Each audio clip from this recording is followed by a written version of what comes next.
이번 수는 콘테스트 발언대 시간입니다. 오늘은 공모전에 쉽게 접근하기 위한 방법과 마케팅 조사 방법에 대해 알아보려고 하는데요. 여러 공공기관과 기업들의 공모전 심사를 직접 맡고 계신 분이죠. 한길리서치의 황희룡 전무 모시고 이야기 나눠볼게요. 안녕하세요. 네, 안녕하세요. 반갑습니다. 네, 전무님, 많은 학생들이 창업이나 마케팅 아이디어 공모전에 도전하고 있는데요. 우선 공모전의 주제에 대해서 잘 파악하는 것이 중요하겠다는 생각이 듭니다. 어떤가요? 공모전을 대할 때에는 공모전의 명칭과 주제를 제일 먼저 대하게 되는데요. 명칭과 주제 안에는 공모전의 지향성이 담겨 있다고 하겠습니다.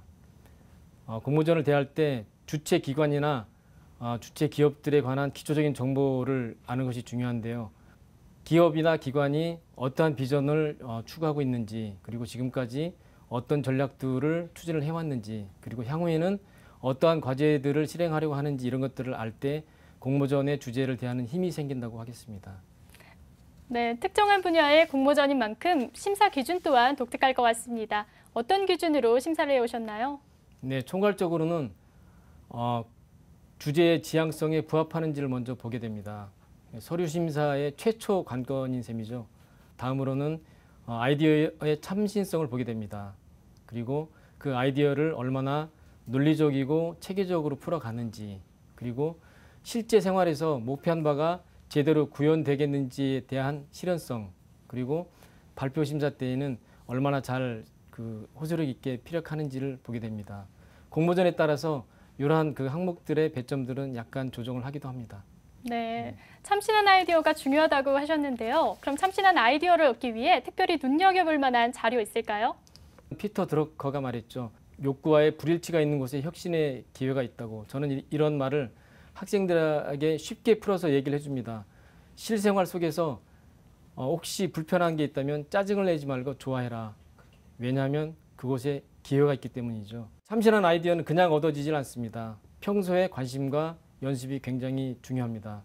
예를 들면 경제신문에 주기적으로 소개되는 신상품 코너를 관심 있게 본다든가, 전자제품 매장이나 할인 매장 같은 곳에 주기적으로 들러서 새로운 상품 뭐가 나왔는지, 그리고 또 새롭게 융합된 제품들은 또 어떤 트렌드가 있는지 이런 것들을 꾸준히 보고 자신도 머릿속에서 응용을 해보는 습관이 중요합니다.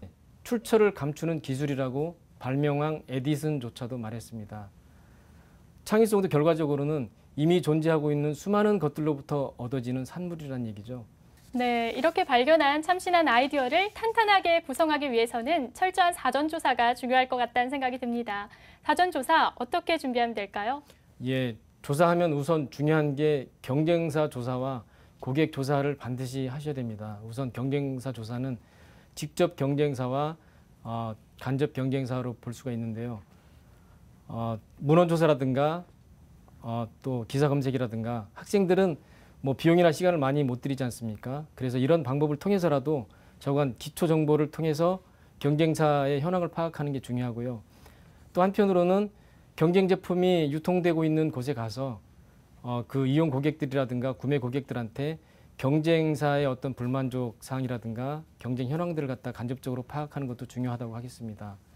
두 번째로는 자신이 직접 조사를 해볼 것을 권합니다. 고객 반응을 상상만으로 추정한다든지 또는 다른 사람들을 통해서 대신 수집을 한다든지 하면 정말로 충실한 고객의 반응을 얻기가 어렵습니다. 한 사람이든 또 여러 사람이든 간에 고객이 있는 곳에 가서 반드시 고객의 의견을 직접 들어볼 것을 권합니다. 네, 그럼 마케팅을 좀 더 쉽게 이해할 수 있는 방법은 뭐가 없을까요? 예, 마케팅이라는 용어가 과거에는 뭐 소비자 마케팅, 뭐 농산물 마케팅, B2B 마케팅, 스포츠 마케팅, 국제 마케팅 이런 식으로 대상이나 넓은 범위의 범주를 규정하는 의미로 사용이 됐는데요. 최근 들어서는 뭐 SNS 마케팅이라든가 퀴즈 마케팅, 실버 마케팅, 뭐 VIP 마케팅 이런 식으로 전술적 수단이나 좁은 의미로 사용되는 경우가 많습니다. 쉽게 표현했을 때 마케팅은 마켓 플러스 ing의 결합입니다. 다시 말씀드리면 시장에서 일어나고 있는 모든 활동들이 마케팅이란 얘기죠. 공모전에 마케팅 아이디어로 도전을 할 때 단지 광고나 홍보 이벤트만을 갖고 하는 것은 바람직하지는 않습니다. 그래서 기존 제품이나 서비스에 관한 보완이라든가 또 신제품이나 새로운 서비스에 관한 개발이라든가 이런 것들을 염두에 두셔야 하고요. 그런 것들을 이제 저 아이디어로 제안을 했을 때에는 당연스럽게 이것들 갖다가 어느 시장에서 누구에게 얼마로 또 어느 경로를 통해서 뭐라고 말하면서 팔 것인지를 같이 이제 고민을 하게 되는 것이죠. 제가 듣기로 서류나 발표 심사에서 오히려 학생들이 기본적인 것들을 빠뜨리거나 누락시키는 경우가 많다고 들었습니다. 네. 실제로 심사를 많이 해오셨는데요. 그런 사례들 어떤 것들이 있었나요?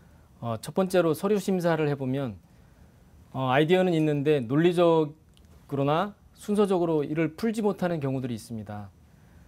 두 번째로는 발표 심사를 해보면 서류 심사 때 내용을 그대로 옮겨와서 발표를 하는 경우들이 많습니다. 절반 이상이 됩니다. 보통 서류 심사를 통과하게 되면 발표 때까지 약간의 기간이 주어지는데요. 그 기간 동안에 서류 심사의 내용을 갖다가 발표 때 불필요한 것은 빼고 또 압축하는 그러한 노력이 필요합니다. 이렇게 실수를 한다는 것은 아무래도 준비나 이해가 부족한 경우가 많을 텐데요. 이런 학생들에게 도움이 될 만한 방법이 있다면 어떤 것들이 있을까요? 우선 응모 자료의 기본 요소들을 꼭 담아야 합니다. 목적이 분명해야 되고 창업과 마케팅의 목표와 비전까지 명쾌하게 담기면 더욱 좋겠습니다.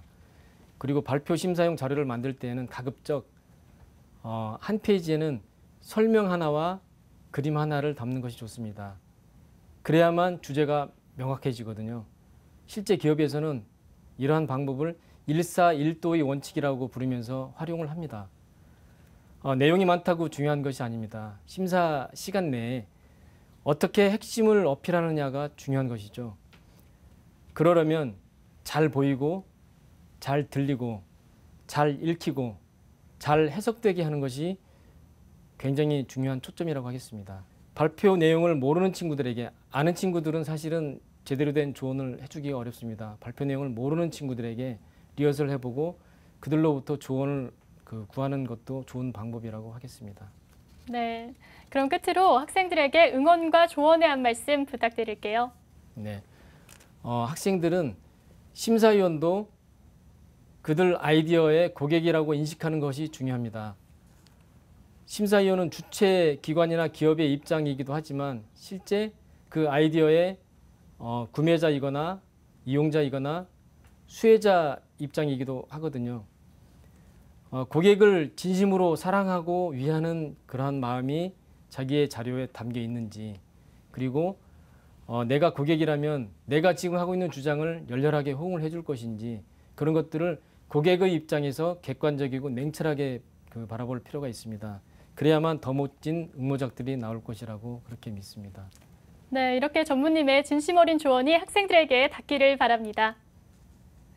네, 오늘 콘테스트 발언대 한길리서치 황희룡 전무님과 창업과 마케팅 아이디어 공모전 소식 나눠봤습니다. 오늘 말씀 고맙습니다. 고맙습니다.